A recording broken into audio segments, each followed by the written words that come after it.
सबको नमस्कार।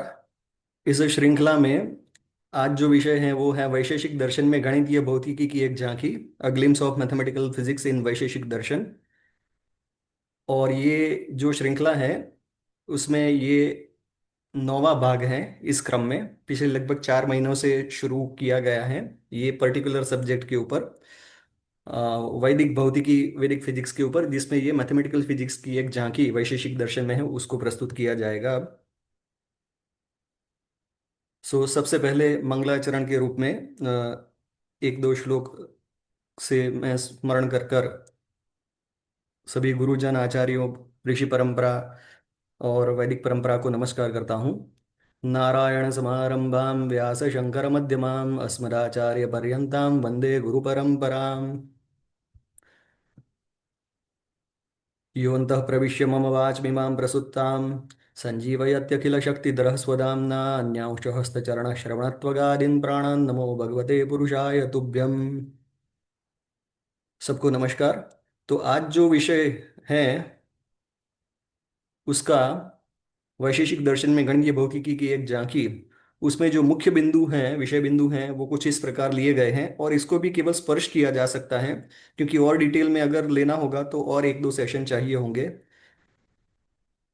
तो मंगलाचरण के बाद जो प्रस्तावना है, थोड़ा छोटी सी प्रस्तावना, इंट्रोडक्शन होगा। बाद में जो शब्द प्रयोग हो रहे हैं, प्रयुक्त शब्दावली के विषय में कुछ कहा जाएगा।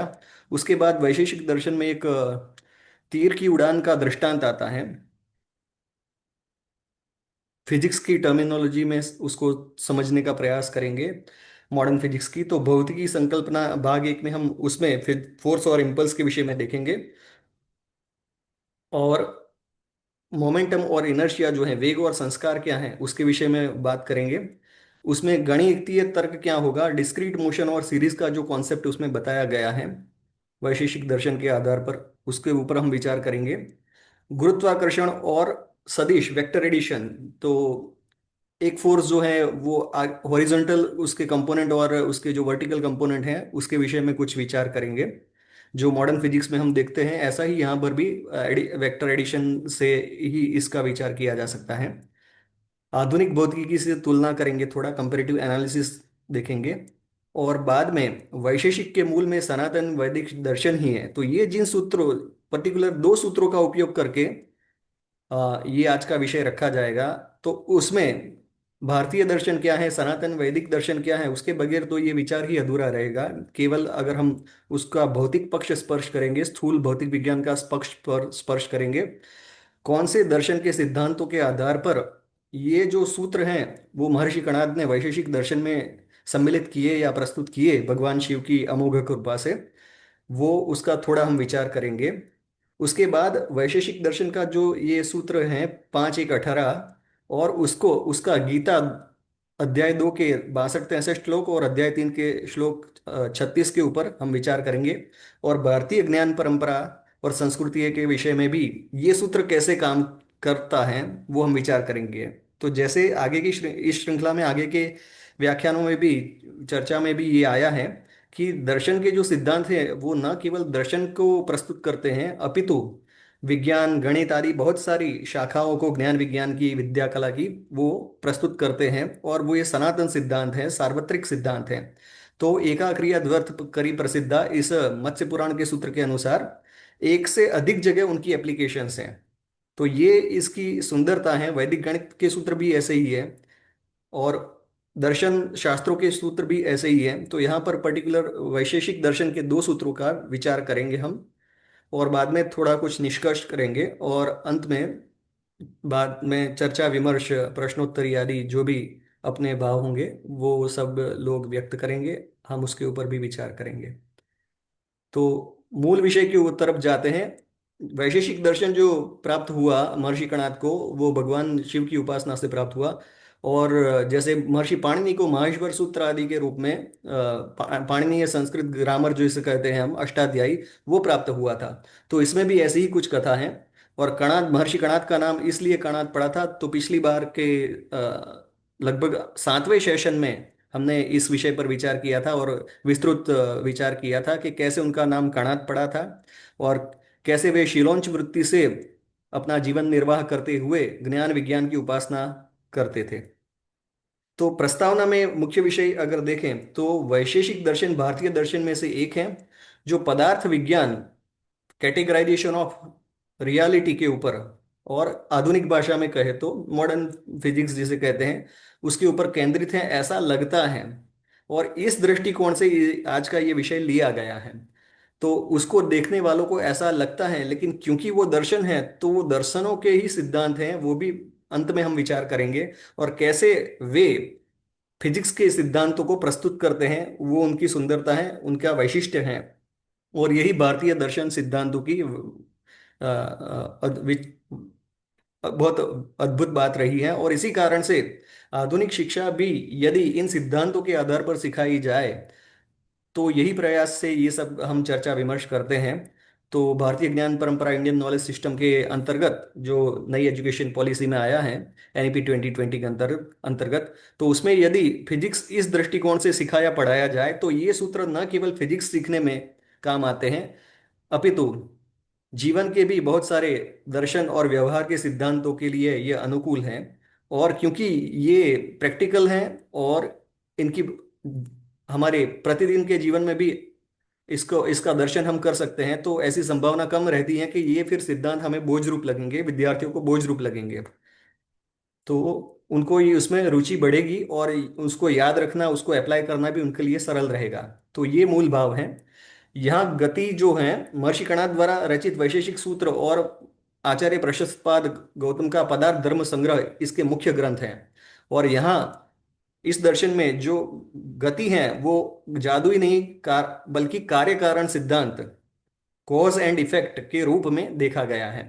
तो यदि दर्शन शास्त्रों को देखें तो उसमें ये प्रश्न बारंबार आता है कि अ, कारण क्या है, कार्य क्या है, और उनके आधार पर आगे जाते जाते वेदांत दर्शन तक की यात्रा होती है कि कार्य क्या है, कारण क्या है, और नेति नेति करके हम मूल तत्व तक पहुंचते हैं। अभी तो वैशेषिक दर्शन के ही ऊपर हम फोकस करेंगे। तो इसमें आगे हम लेते हैं प्रयुक्त जो शब्दावली है यहाँ पर होने वाली, उसमें नोदन, ये सारे पहले कॉलम में संस्कृत शब्द हैं। नोदन है, संस्कार है, गुरुत्व है, कर्म है, वेग है, माध्यम, पतन, उत्तरोत्तर।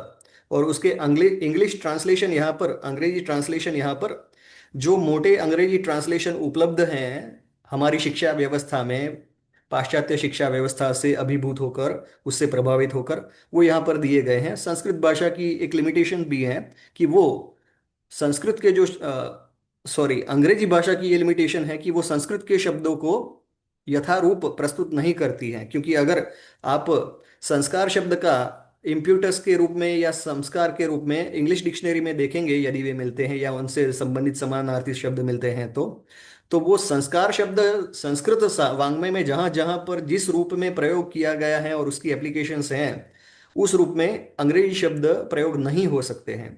जैसे कि पहले भी इस विषय में चर्चा हो गई है कि संस्कृत नॉन ट्रांसलेटेबल्स ये क्यों है, आगे की इस श्रृंखला के आगे के कुछ व्याख्यान में उसको देखा जा सकता है शुरुआत के। तो जैसे धर्म है वो रिलीजियन नहीं है। धर्म की व्याख्या जैसे धर्म सूत्रों की शुरुआत ही अथा तो धर्म जिज्ञासा से होती है। तो यतो अभ्युदय निश्रेयस सिद्धि सधर्म। तो ऐसे ऐसे गुण धर्म वाले धर्म की बात यहाँ पर है, ऐसे लक्षणों वाले धर्म की बात है जिसकी एप्लीकेशन से अभ्युदय और निश्रेयस की सिद्धि हो, ऐसे धर्म की यहाँ पर बात होती है। तो इसलिए ये जो शब्द होते हैं वो दिखते सरल हैं, सरल अथवा तो ऐसे लगते हैं कि भाई इसका ये ट्रांसलेशन देख लेंगे तो हो जाएगा, समझ में आ जाएगा, पर ऐसा नहीं होता है।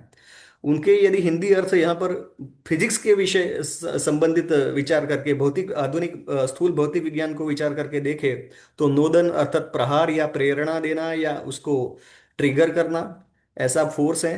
संस्कार परिणामी प्रभाव, नोदन का जो परिणाम होता है वो संस्कार कहा जाएगा। गुरुत्व है वो यहाँ पर गुरुत्वाकर्षण के रूप में है। गुरुत्वाकर्षण के ऊपर हमने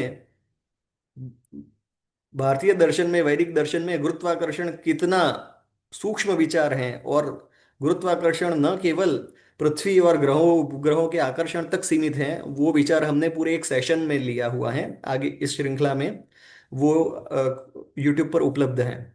तो गुरुत्वाकर्षण, यहाँ पर गुरुत्वाकर्षण का पहले तो विचार फिजिक्स के सेंस में, स्थूल भौतिक विज्ञान के सेंस में ही करेंगे। कर्म, तो कर्म, जब यहाँ पर पदार्थों की बात कर हो रही है तो कर्म का अर्थ एक्शन या मोशन किया जाएगा, क्रिया या गति के रूप में। मनुष्यों के कर्म की जब बात होती है तो विकर्म कर्म और अकर्म भगवत गीता के अनुसार वो अलग बात हो जाती है, वहां यहाँ पर उस अर्थ में अकर्म नहीं लिया जाएगा। यहाँ पर क्रिया गति अथवा एक्शन मोशन के रूप में लिया जाएगा। वेग तो नाम से ही है, लेकिन वेग का भी बहुत सारे अर्थ बन सकते हैं दर्शन में। गतिशीलता, तो संस्कारों के कारण जो गतिशीलता बनती है, कुछ प्रवृत्ति की और गति बनती है, वो जो होता है, वो जो कर्म जिसके कारण होता है, जिस गुरुत्वाकर्षण के गुरुत्व के कारण या फिर किसी नोदन के परिणामी प्रभाव के कारण जो क्रिया होती है, मोशन होता है, उसको यहाँ उसको वेग कहा गया है, गतिशीलता। माध्यम, कौन से माध्यम में यह होता है, आसपास के आसपास का माध्यम क्या है, क्योंकि यहाँ पर तीर की बात हो रही है, धनुष से छूटते हुए तीर की बात, तो वो हवा में जाएगा तो उसके लिए जो एयर ड्रैग है, हवा का जो घर्षण उसके ऊपर लगेगा और जिसके कारण उसके संस्कार या उसकी गति धीरे पड़ेगी, तो उसके लिए यह माध्यम वायु या पर्यावरण के रूप में विचार किया जाएगा। सामान्यतः भौतिक सिद्धांत का दृष्टांत देखते हैं तब, जब दर्शन का दृष्टांत दर्शन के रूप में इन सूत्रों को विचार करेंगे हम दर्शन शास्त्र के विषय में और उसके अंतर्गत दर्शन क्या है, तब ये सारे जो शब्द हैं संस्कृत शब्द, उनका अर्थ बदल जाएगा। नोदन संस्कार गुरुत्व कर्म वेग माध्यम, तब माध्यम अलग होंगे क्योंकि दृष्टांत अलग होगा। पतन, फॉलिंग, नीचे की ओर गति। अब ये नीचे की ओर गति अर्थात यहाँ पर इस पर्टिकुलर दृष्टांत में तीर की पृथ्वी की ओर गति होगी, प्रोजेक्टाइल मोशन में वो छूटता है, धनु जो धनुर्धर है वो तीर को छोड़ता है, और प्रोजेक्टाइल मोशन में वो आगे बढ़ता है, ऊपर जाता है, फिर नीचे आता है।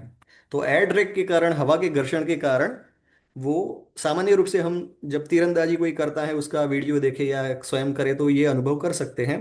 तो वो नीचे की ओर पृथ्वी के गुरुत्वाकर्षण के प्रभाव में भी नीचे आता है, और एयर ड्रैग के कारण उसका जो संस्कार है, गति है, वो भी घर्षित होती है, रुकता जाता है, और पैरेलली उसके साथ साथ पृथ्वी का गुरुत्वाकर्षण जो है, प्रवेग, वो भी उसके ऊपर काम काम करता है, तो वो ये नीचे आता है। लेकिन पतन दृष्टांत कौन सा है उसके ऊपर निर्भर करेगा कि ये पतन अच्छा पतन है या सही पतन नहीं है। पतन शाब्दिक रूप से भी देखने जाए तो पतन मतलब गिरना, ठीक है, तो वो अर्थ में भी ये देखेंगे। उत्तरोत्तर, सक्सेसिव, क्रमिक, लगातार, इसको आप रिकर्सिव रिलेशन के रूप में भी देख सकते हैं, विचार कर सकते हैं जब गणित और भौतिक विज्ञान की बात करते हैं तो ये प्रयुक्त शब्दावली ये रहेगी। इसमें संस्कृत जो शब्द हैं उनसे एक से अधिक अर्थ होंगे, दृष्टांत बदलेंगे, भावभूमि बदलेगी, विचार बदलेंगे, उसके अनुसार दर्शन के दृष्टांत है या गणित भौतिक विज्ञान के दृष्टांत है उसके अनुसार।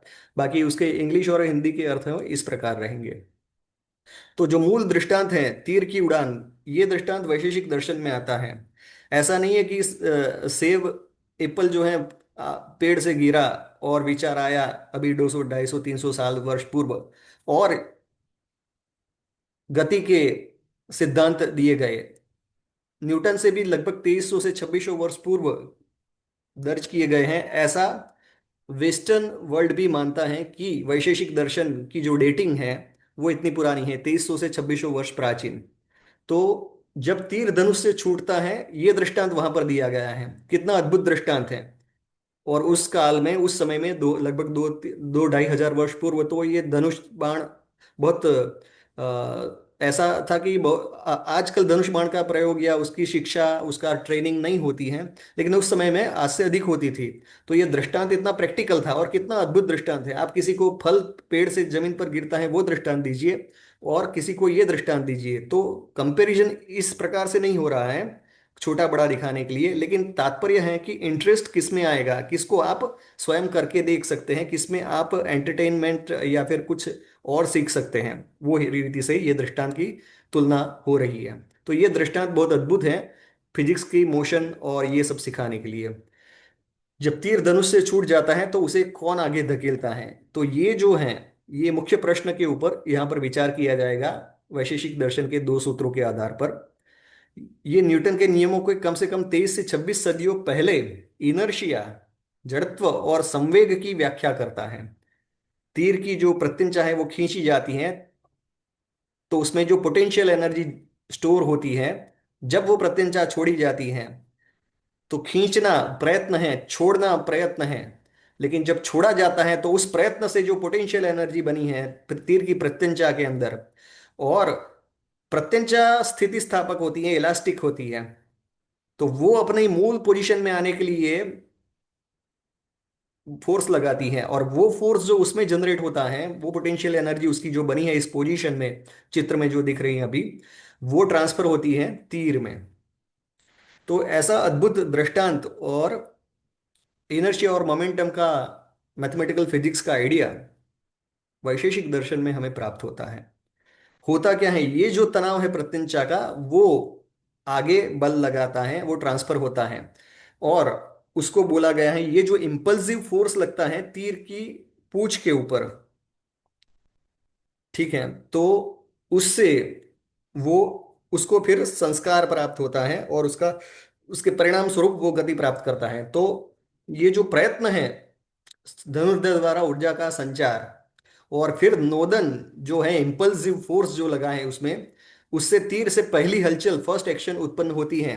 तो उसको इम्पल्स इक्वेशन के द्वारा मॉडर्न फिजिक्स में दिया जाता है, मैथमेटिकल फिजिक्स कहें या फिजिक्स कहें।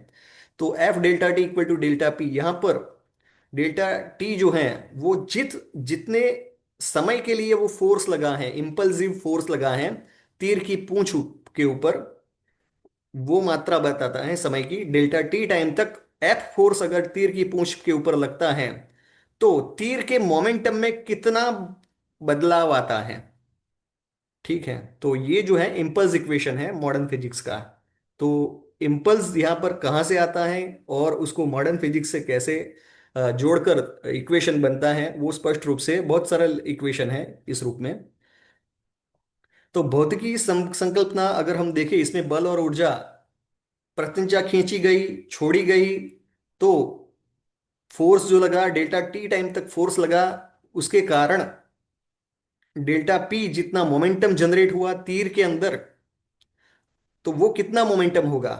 तो तीर को जो गति प्राप्त हुई उस फोर्स डेल्टा टी टाइम तक लगने से, तीर के मास इनटू वेलोसिटी डिफरेंस जितना वो मोमेंटम जनरेट हुआ होगा, मोमेंटम डिफरेंस जनरेट हुआ होगा।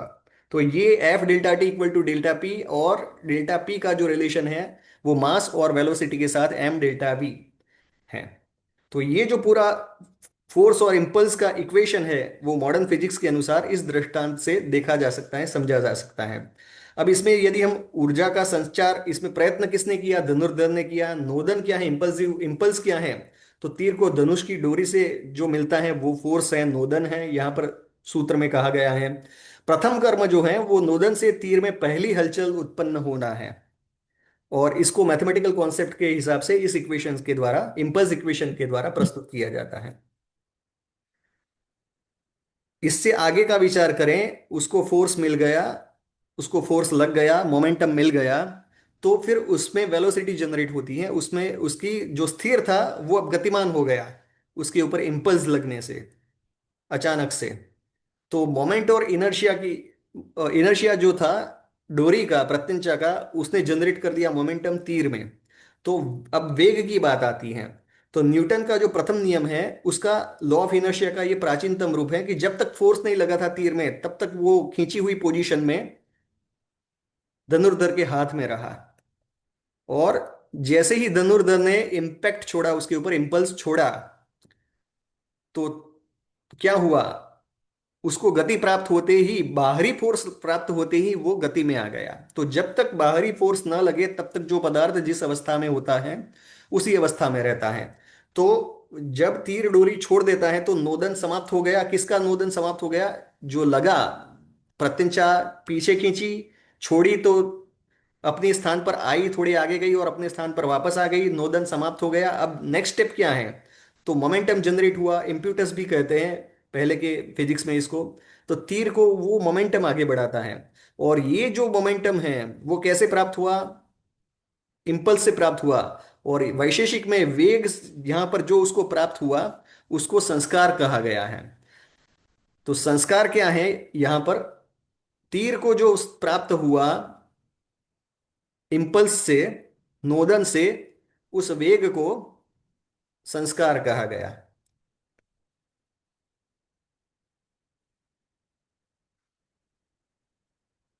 इंप्रेशंस ऑफ पास्ट मोशन, ये बहुत इंपॉर्टेंट वर्ड है। पहले की जो मोशन थी, स्थिति थी, उसकी इंप्रेशन, उसका फल कथन, उसके द्वारा भविष्य तय हुआ। और ये दिखाया गया है मैथमेटिकल कॉन्सेप्ट में। Action is equal to, action at time t plus one is equal to is function of velocity at time t। यहां पर तो गणितीय तर्क यदि इसका विचार करें हम, तो डिस्क्रीट मोशन की बात कही गई है, और सीरीज में एक ये हो रहा है। तो पहले नोदन, प्रथम कर्म, प्रथम कर्म के परिणाम स्वरूप संस्कार और वेग, मोमेंटम जनरेट होना, वेग के परिणाम स्वरूप द्वितीय कर्म होना। द्वितीय कर्म को कैसा होगा, द्वितीय कर्म जो है वो प्रथम कर्म जो बन गया वेग, उसका फल होगा। और अब आगे जितना भी आएगा उसमें प्रीवियस मोमेंट की जो उसकी पोजीशन है उसके अनुसार ये इक्वेशन बनता है। पुनरावृत्ति उसकी होगी। अब वो हवा में आ गया है, वो गतिशील है। अगर हम ये विचार करें कि उसके ऊपर एयर ड्रैग नहीं लग रहा है, हवा का घर्षण नहीं लग रहा है, और पृथ्वी का गुरुत्वाकर्षण भी उस पर नहीं लग रहा है, ऐसी अवस्था में अगर उसका विचार करें तो वो गतिमान ही रहेगा, लॉज ऑफ मोशन के अनुसार भी। ठीक है। लेकिन ऐसा नहीं होगा। वो द्वितीय कर्म अपने अनुसार कर रहा है, लेकिन साथ साथ उसके ऊपर सामने से एयर ड्रैग लग रहा है।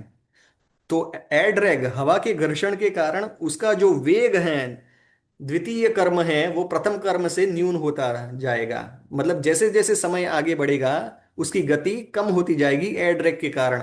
और उसी समय साथ साथ क्या होना शुरू हो गया है उसके ऊपर, जैसे ही वो छूटा उसके ऊपर, वो जिस दिशा में, ऐसा माने कि हॉरिजॉन्टल डायरेक्शन में वो मोशन कर रहा है, फोर्स लगा, नोदन वाला इंपल्सिव फोर्स, उसको वेग प्राप्त हुआ, मोमेंटम प्राप्त हुआ, लेकिन उससे परपेंडिकुलर डायरेक्शन, पृथ्वी की दिशा में उसके ऊपर एक और बल लगना शुरू हो गया, गुरुत्व।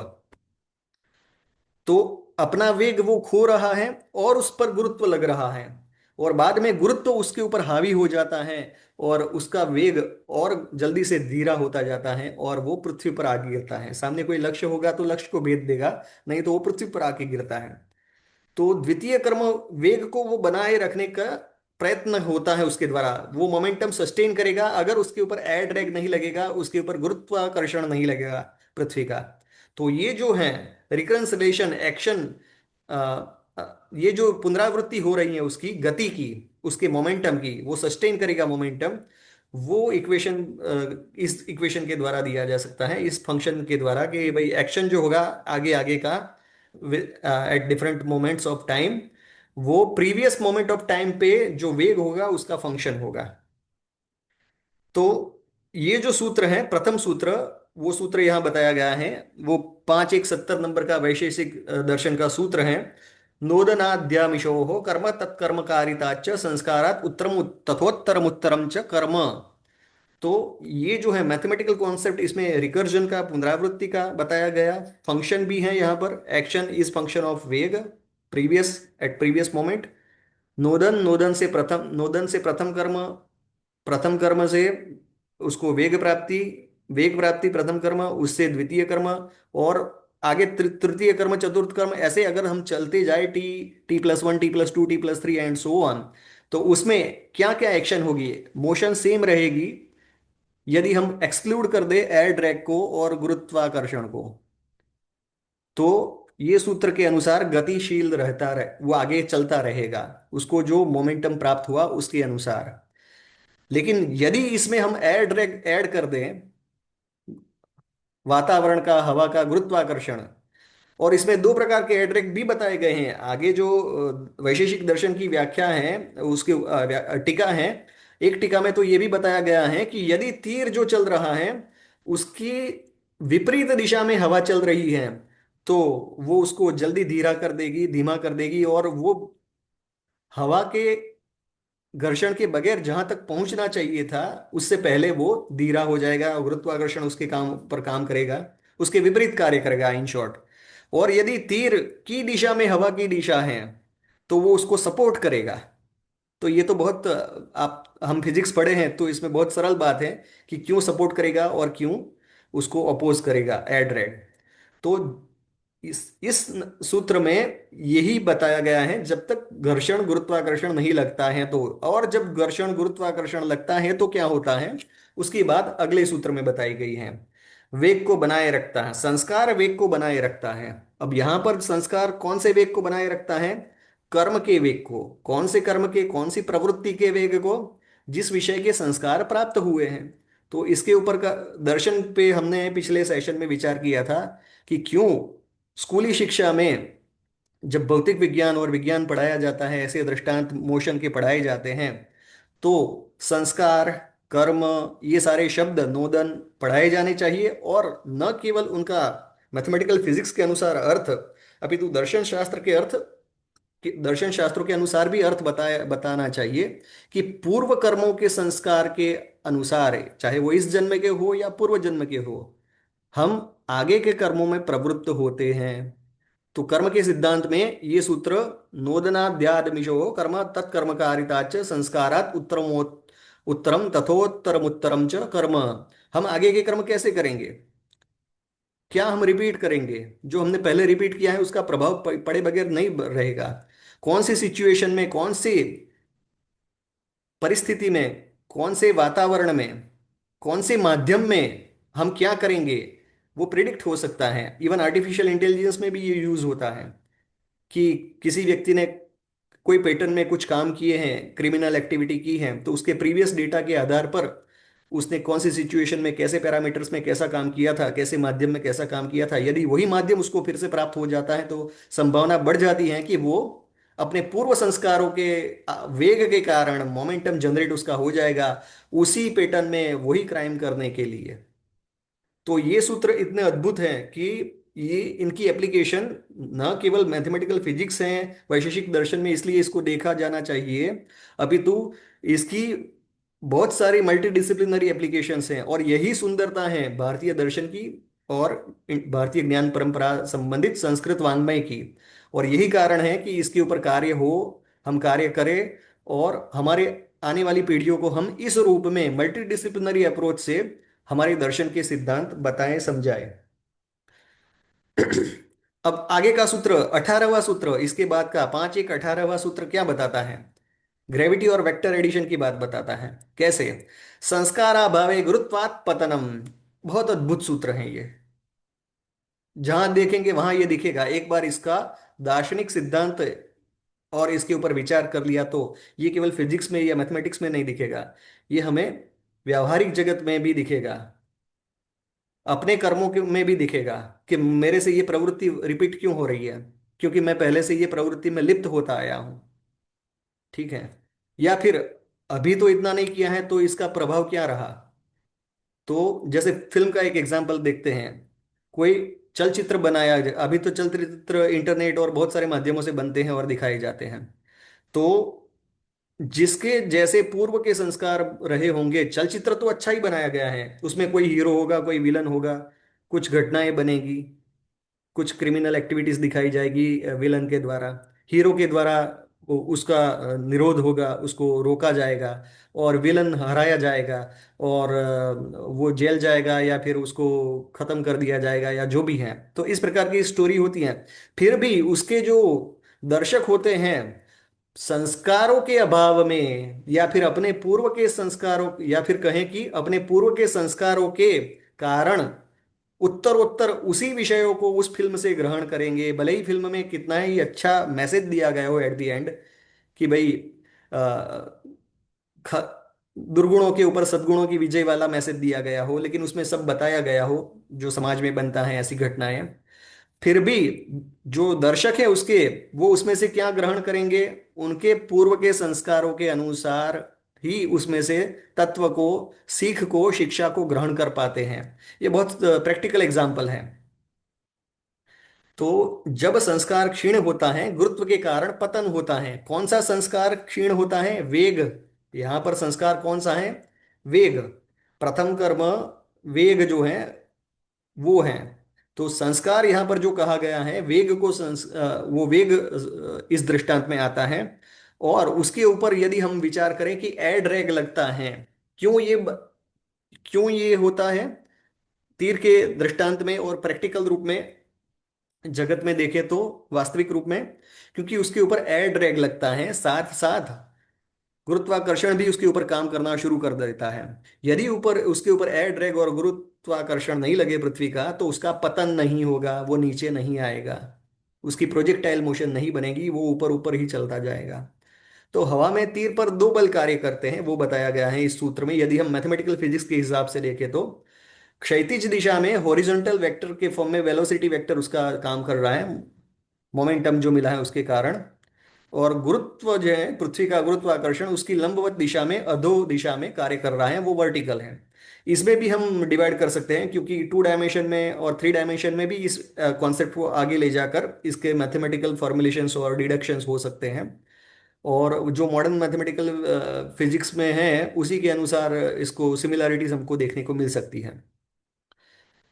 तो हॉरिजॉन्टल जो वेक्टर है वेग का, उसके भी हॉरिजॉन्टल और वर्टिकल कंपोनेंट होंगे।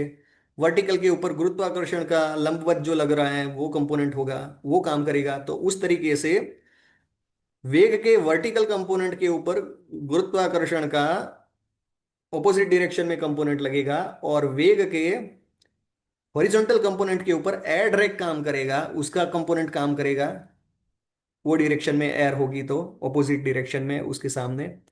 और इन दोनों के कारण पतनम होगा, गिरेगा, प्रक्षेप्य गति प्रोजेक्टाइल मोशन प्राप्त होगी। तो यहां पर वेक्टर एडिशन की भी बात आएगी, और कैसे नेट वेक्टर जो है एट द एंड कुछ मोमेंट्स के बाद जीरो हो जाएगा। वेग और ग्रेविटी, वेग के ऊपर ग्रेविटी हावी हो जाएगी, वेग कम होता जा रहा है, ग्रेविटी तो है ही, अपना काम कर रही है।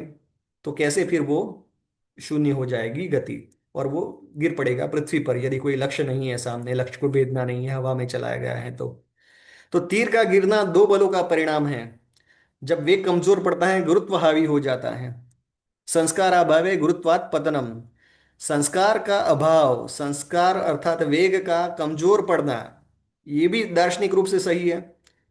जब अच्छे संस्कार, अच्छी शिक्षाओं का जीवन में कमजोर पड़ना होता है, व्यक्ति के जीवन में अच्छी जो विचार, अच्छी भावनाएं, अच्छी शिक्षाएं उनको मिली होती हैं, या फिर अच्छी शिक्षाओं का अभाव होता है, तो उसके ऊपर बुरी जो भावनाएं हैं, बुरे जो विचार हैं, बुरे जो कर्म हैं और बुरी जो बातें हैं, ऐसी जो क्रियाएं हैं वो हावी हो जाती हैं। क्योंकि आसपास का जो माध्यम है उसमें तो सब कुछ है, अच्छा भी है बुरा भी है।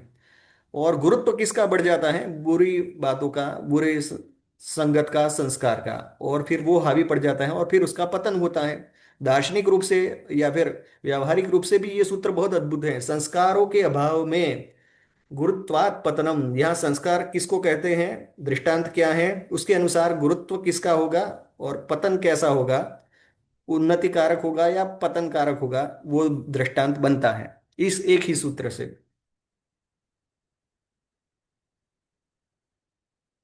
तो इसी सूत्र को यदि हम चित्र के रूप में देखें, तो महर्षि कणाद के गति विज्ञान का अंतिम चरण जो है गति का, दो ही सूत्रों में ये पूरी गति का दृष्टांत बताया गया है। और टीकाकारों ने इसके ऊपर ही टीका करके उसमें और तत्व जोड़े हैं। तो महर्षि कणाद के गति विज्ञान का अंतिम चरण गति का क्षय और पतन है, डीके एंड फॉल। और वो इसको हम देख रहे हैं कि संस्कार अथवा वेग जो है या मोमेंटम, उसको हवा के घर्षण और समय के साथ वो कैसे, वो ब्लू एक्टर से दिखाया गया है। और गुरुत्व जो है वो डाउनवर्ड्स डायरेक्शन में रेड वेक्टर से बताया गया है। तो ऐसे उसका ऊर्ध्वाधर वेग, वर्टिकल वेलोसिटी, जब गुरुत्व से कम हो जाती है तो उसका पतन होता है। तो निष्कर्ष क्या है इसका? तो पोटेंशियल एनर्जी कन्वर्ट हुई काइनेटिक एनर्जी में, काइनेटिक एनर्जी ने मोमेंटम दिया, मोमेंटम के ऊपर ऑपोजिट डायरेक्शन में फोर्स लगा एयर ड्रैग का, और गुरुत्व लगा, और उसके कारण पतन हुआ। तो ये एक सक्सेसिव एक क्रिया प्रक्रिया बताई गई है इन केवल दो सूत्रों के द्वारा। अ, जब संस्कार या वेग क्षीण हो जाते हैं, घटते जाते हैं और उनका अभाव हो जाता है, तो गुरुत्व के प्रभाव से वस्तु गिर जाती है। इसकी जरा हम कल्पना करें या कंपैरिजन करें आधुनिक भौतिकी से, तो गैलीलियो और न्यूटन ने भी इम्प्यूटस, वस्तु को, गति को आगे बढ़ाता है, चलाता है, उसकी बात कही है। कणाद, महर्षि कणाद उनसे पहले हो गए जिन्होंने संस्कार के रूप में इस सूत्र के रूप में ये बताया है। ऊर्जा संरक्षण, कंजर्वेशन ऑफ एनर्जी, इसके ऊपर भी हमारा एक सेशन हो चुका है। ऊर्जा संरक्षण, कंजर्वेशन ऑफ मास और कंजर्वेशन ऑफ एनर्जी के ऊपर में भी वैदिक दर्शन के अनुसार, भारतीय दर्शन के अनुसार, भगवत गीता के श्लोकों के अनुसार ये जो कंजर्वेशन ऑफ मास और एनर्जी है उसके ऊपर इस श्रृंखला में हमने पूरा एक सेशन किया है।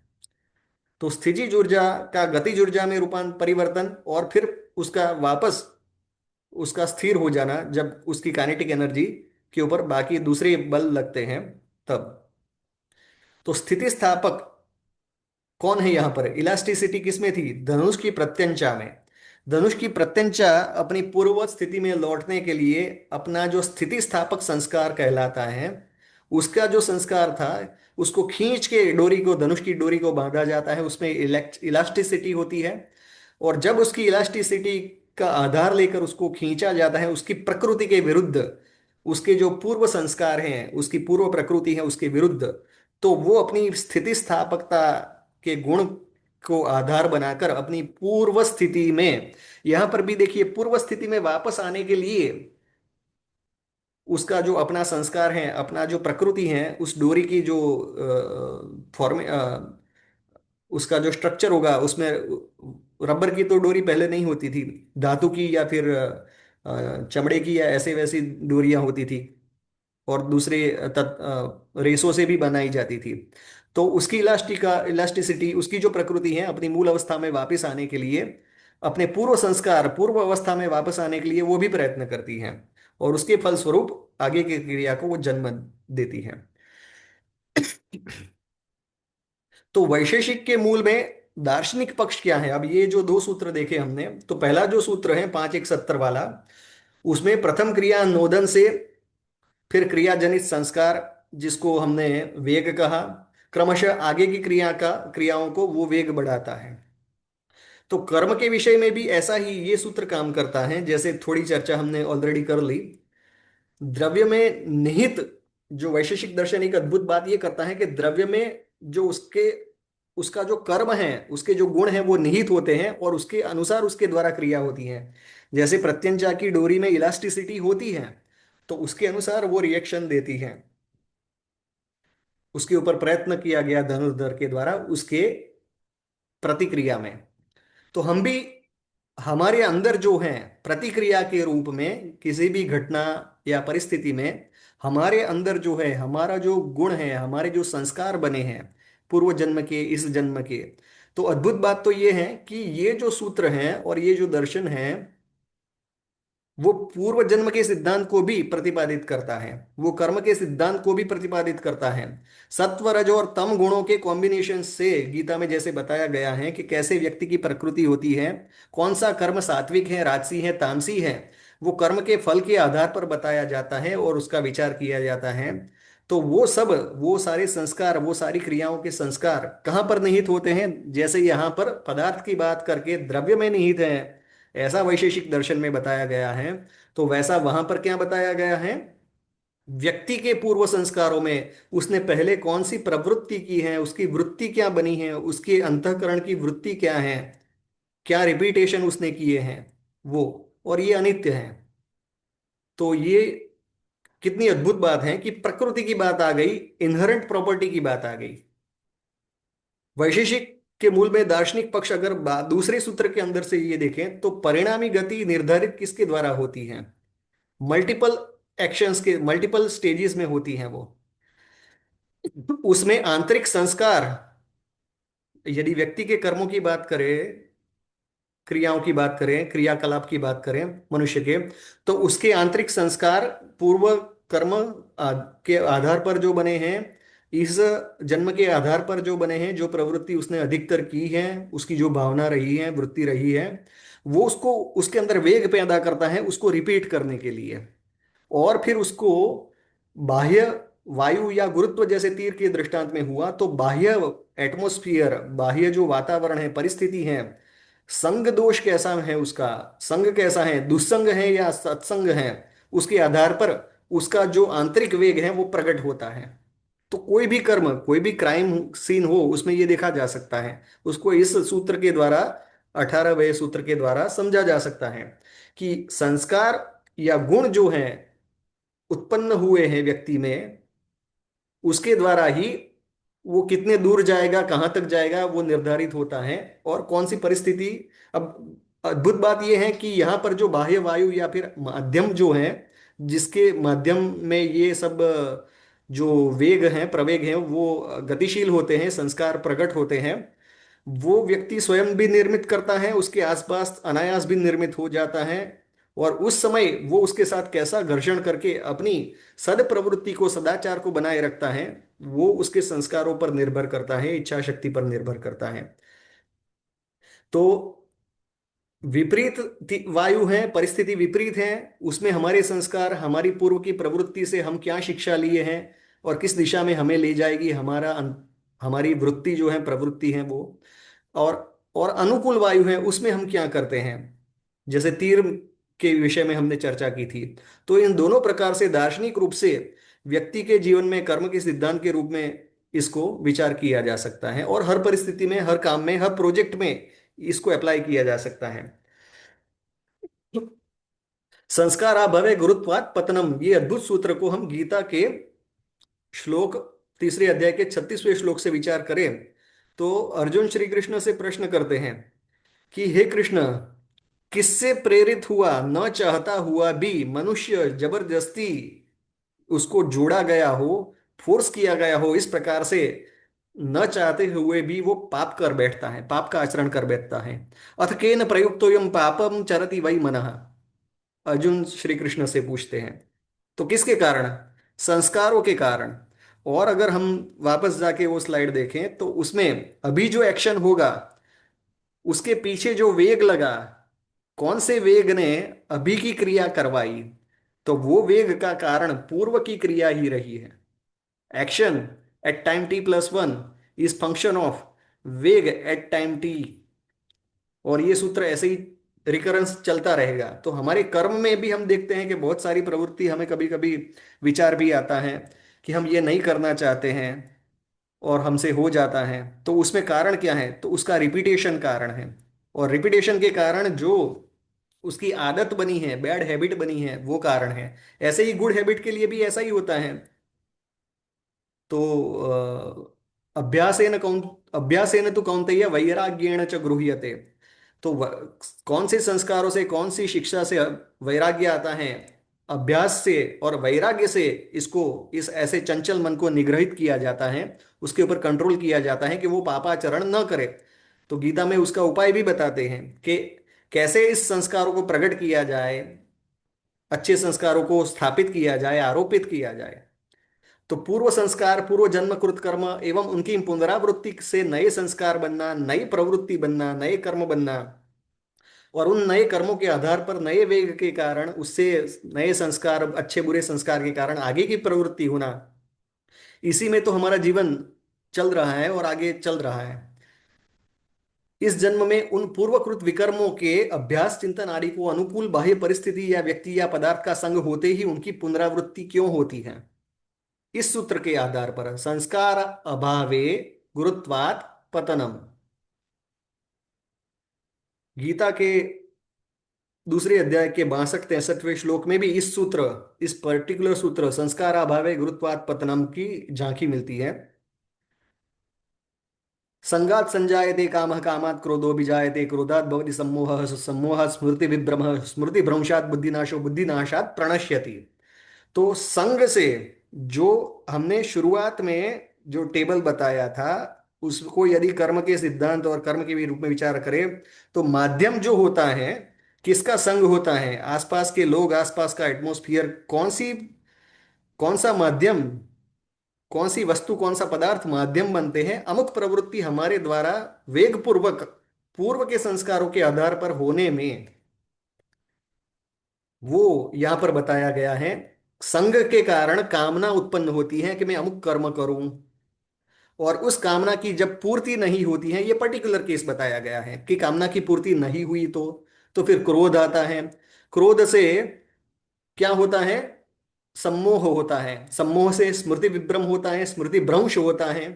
भूल जाते हैं कि पहले भी इस सिचुएशन में हमने ऐसा रिएक्ट किया था और उससे हमारी हमें समस्या हुई थी, हमारा पतन हुआ था। तो स्मृति भ्रंश भ्रंश के कारण बुद्धि का नाश होता है, हम विचार शक्ति खो बैठते हैं। और उस बुद्धि नाश के कारण हमारा फिर से पतन हो जाता है, हम न करने की क्रिया कर बैठते हैं और उससे हमारा पतन हो जाता है। क्या हुआ?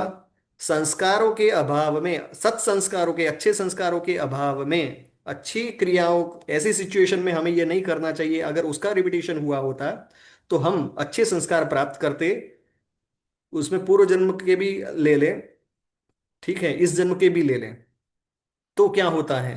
पतन होता है। गीता दूसरे अध्याय के 62-63वें श्लोक पे के आधार पर।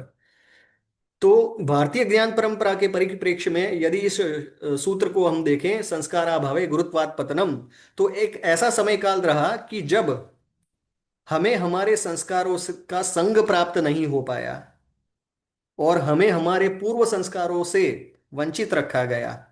शिक्षा व्यवस्थाओं में, शिक्षा व्यवस्था के माध्यम से, मुगलों के समय में कभी ऐसा हुआ, कुछ परिस्थितियों में अंग्रेजों के समय में ऐसा हुआ, 1947 के बाद भी शिक्षा व्यवस्था का जो वेस्टर्नाइजेशन हुआ उसमें भी ये हुआ। तो उसका प्रभाव, उसके प्रभाव के कारण, संस्कारों के अभाव के कारण, और गुरुत्व किसका था? पाश्चात्य शिक्षा व्यवस्था, पाश्चात्य शिक्षा प्रणाली और पाश्चात्य शिक्षा के गुरुत्व के प्रभाव में हमारा पतन हुआ है। किस विषय में पतन हुआ? भारतीय संस्कारों, भारतीय ज्ञान, अपनी मूल परंपरा, मूल संस्कृति के विषय में हमारा पतन हुआ। तो इस सूत्र पर विचार करके यदि हम उस अभाव को दूर करें, और उसी दिशा में हम सब प्रयासरत हैं और आज यहाँ बैठे हैं, इस ये मीटिंग कर रहे हैं, तो हम भारतीय संस्कृति के गुरुत्व में हमारे पतन को नहीं पर ऊर्ध्व गति को प्राप्त करेंगे। तो in absence of samskara falling occurs from gravity, ये बहुत सिंपल सूत्र इसे बोलते हैं कि जिसमें गागर में सागर हो। इतने छोटे से सूत्र में दर्शन आ गया, व्यवहार आ गया, संस्कृति आ गई, इतिहास आ गया, फिजिक्स आ गया, मैथमेटिकल फिजिक्स आ गया। तो ये सूत्र शैली की हमारे महर्षियों की विशिष्टता रही है कि सूत्र उसे बोलते हैं कि छोटे से 2 4 5 शब्द होते हैं, लेकिन उसके द्वारा बड़े बड़े सिद्धांत स्थापित होते हैं, उसके ऊपर थियोरीज बनती हैं, प्रैक्टिकल्स बनते हैं, उसके ऊपर बड़े बड़े राज्य बन जाते हैं। 16 संस्कार जो हैं सनातन वैदिक आर्य हिंदू धर्म में, उसमें भी ये काम करता है सूत्र। संस्कार, गर्भाधान संस्कार हुआ जिसकी आवश्यकता थी, उसका वहां पर जो महत्व था, यदि गर्भाधान संस्कार के बगैर संतति उत्पन्न करने का प्रयोग होता है, गर्भाधान किया जाता है, तो क्या होता है? तो उसको गर्भाधान संस्कारों में कौन कौन से दोष, कौन कौन से उसमें जीवात्मा गर्भ में जो आएगा उसको प्राप्त न हो, और कौन सा जीव इस गर्भ में आ सके, ऐसी प्रार्थना की जाती है, ऐसी भावना व्यक्त की जाती है। तो सुपुत्र या सुपुत्री प्राप्त हो, ऐसी भावना से वो किया जाता है गर्भाधान संस्कार। और बाद में देव ऋषि पितृ आदि के ऋण से मुक्त होने के लिए ये किया जाता है। तो वो अगर नहीं किया गया है तो उसका प्रभाव रहेगा, और उसका परिणाम आगे फिर कौन से संस्कार होते हैं नहीं होते हैं उसके अनुसार संस्कारों के अभाव में पतन होगा। गुरुत्व किसका बढ़ेगा? कुसंस्कारों का, या फिर जो संस्कार प्राप्त नहीं हुए हैं उनका गुरुत्व बढ़ जाएगा। संस्कार का एक अर्थ होता है मार्जन करना, दोषों को मिटाना, दोषों को हरना। आयुर्वेद में भी संस्कार हैं, वनस्पति की औषधि निर्माण में भी संस्कार होते हैं, धातु शास्त्र में भी जो पारद हैं, गंधक है, उन सबके भी संस्कार कहे गए हैं। उनमें जो कष्ट देने वाले और समस्या पैदा करने वाले, जो रोग पैदा करने वाले, जो हानिकर गुण हैं उनको दूर करना, और उनके जो सद्गुण हैं उनको प्रकट करना, उनको निखारना, उसको संस्कार देना कहा जाता है। तो ये जो 16 संस्कार हैं उनका महत्व भी ये सूत्र के द्वारा समझा जा सकता है कि क्यों हमारे समाज का पतन हो रहा है। क्योंकि अधिकतर गर्भाधान से लेकर विवाह आदि जो संस्कार हैं, मुख्य संस्कार हैं, वो संस्कार यथारूप नहीं बचे हैं। तो मैं जल्दी पूरा करूंगा। गुरुत्व हर क्षण उपस्थित रहता है, ये थोड़ा स्किप करते हैं। तो भविष्य की दिशा क्या है? तो क्लासिकल मैकेनिक्स को फिलोसॉफिकल कॉन्टेक्स्ट में पढ़ना और पढ़ाना, उसके ऊपर शोध करना।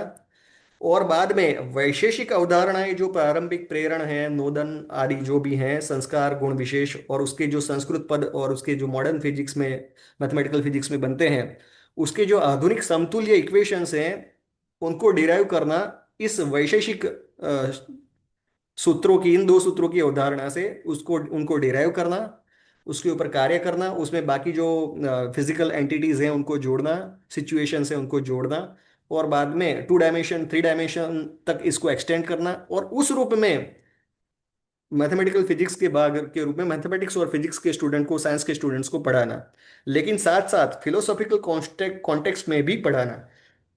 तो निष्कर्ष क्या है? तो ये जो हमने चर्चा की उसका निष्कर्ष है, उत्तरोत्तर कर्म से लेकर, प्रशस्तपाद जी ने भी इसका उत्तरोत्तर कर्म संस्काराभाव गुरुत्वात् पतनम ये डिटेल में बताया है, और उसको इम्पल्स स्टेट ऑफ वेलोसिटी, फिर डिस्प्लेसमेंट जीरो होना ग्रेविटी डोमिनेशन के कारण। तो ये पूरा जो विचार है मॉडर्न फिजिक्स के रूप में, एक कंक्लूजन ये हुआ। दूसरा कंक्लूजन ये हुआ कि क्या वैशेषिक दर्शन ने बिना कैलकुलस के केवल कोरे तर्क, लॉजिक और स्थूल जगत के अवलोकन, ऑब्जर्वेशन मात्र के माध्यम से गति के नियमों को समझा? नहीं, ऐसा नहीं था। केवल कोरे तर्क, लॉजिक के द्वारा और अवलोकन, बाह्य जगत के ऑब्जर्वेशन के द्वारा कि भाई तीर छूटा और गया और उसको समझा, नहीं। वैशेषिक दर्शन ने दर्शन, विज्ञान और व्यवहार, इन तीनों के माध्यम से दर्शन प्राप्त होता है श्रुतियों से, वेदादि शास्त्रों से। विज्ञान जो है वो जब ज्ञान अनुभव में आता है, शास्त्रों के ज्ञान, उसकी व्याख्या हम पहले कर चुके हैं कि जब शास्त्रोक्त ज्ञान अनुभूति में आता है, उसको प्रत्यक्ष अनुभव में किया जाता है, तो उसको विज्ञान कहते हैं। और व्यवहार में भी, जगत के व्यवहार में भी प्रैक्टिकली भी उसको ऑब्जर्व किया गया, वेरीफाई किया गया इन सिद्धांतों को, तो वे दर्शन के सूत्र बने हैं। तो कैलकुलस के बगैर भी ये कैसे हो पाया? तो इस सूक्ष्म दृष्टिकोण से बहुत सारे क्षेत्रों में ये हो पाया है, जिसमें भारत की संस्कृति सुप्रसिद्ध है विश्व भर में। कर्म और पुनर्जन्म के भारतीय सिद्धांत और यहाँ प्रस्तुत तीर का उदाहरण एक उत्कृष्ट थॉट एक्सपेरिमेंट है, जो कार्य कारण और भौतिकी के वेक्टर्स की समझ को दर्शाता है। प्राचीन भारतीय वैदिक ज्ञान विज्ञान पूरी तरह से आधुनिक विज्ञान जैसे तर्कसंगत और विश्लेषणात्मक लगता है वो, पर वह आधुनिक विज्ञान की तरह केवल स्थूल जगत और बहिर्मुखता तक सीमित नहीं है। वो सूक्ष्म, स्थूल सूक्ष्म कारण और कारणातीत की व्याख्या करता है, उसमें इंटरेस्ट जगाता है, और स्थूल जगत की जो क्रियाकलाप और कार्य है और उसकी एप्लीकेशन है उसको सरल बनाता है। इसको अधिक विचार इसके ऊपर करना हो तो इसी श्रृंखला के यूट्यूब पर भाग 1 से 8 देखने चाहिए। तो ये था आज वैशेषिक दर्शन में गणितीय भौतिकी की एक झांकी। पिछली एंड की स्लाइड्स को मुझे थोड़े शॉर्ट में पूरा करना पड़ा, इसका आगे से विस्तार करेंगे। धन्यवाद। चर्चा प्रश्न विमर्श के लिए आगे 5-10 सेकंड में सेशन शुरू करेंगे। तब तक के लिए प्लीज म्यूट रखिएगा।